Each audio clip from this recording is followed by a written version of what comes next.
পরমার কাছে অভ্রকে ফিরিয়ে দেওয়ায় দুই বোনের এই আসল পরিচয় এবার সকলের সামনে প্রকাশ করলো অতুলবাবু। হ্যাঁ বন্ধুরা, এমনটাই দেখতে পাবো আমরা অনুরাগের ছোঁয়া ধারাবাহিকের আগামী পর্বগুলোতে।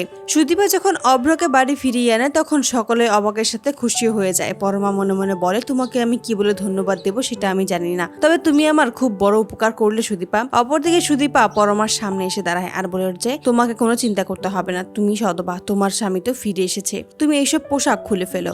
অপরদিকে অতুলবাবু শ্রুতিদেবী ভাবতে থাকে যে ওদের দুজনকে দেখলেই মনে হয় ওরা আপন বোন। শ্রুতিদেবী বলে যে সুদীপা যদি সত্যি ওর আপন বোন হতো, দেখো নিজের অপমানের তোয়াক্কা না করেই পরমার পাশে দাঁড়িয়েছে, অভ্রকে পরমার কাছে ফিরিয়ে দিয়েছে। এতে করে অবাক হয়ে যায় অতুলবাবু, মনে মনে ভাবে এটাই হয়তো ওদের নিয়তিতে ছিল। নিজের যমজ বোন নিজের অজান্তেই অন্য বোনের পাশে দাঁড়িয়েছে, বিপদে ঢাল হয়ে দাঁড়িয়েছে। শ্রুতিদেবী বলে যে এরকম একটা মিষ্টি মেয়ের সাথে আমাদের মেয়েটা এখানে খুব ভালোই থাকবে, তুমি দেখে নিও, ওরা সত্যি দুই যমজ বোনের মতোই থাকবে।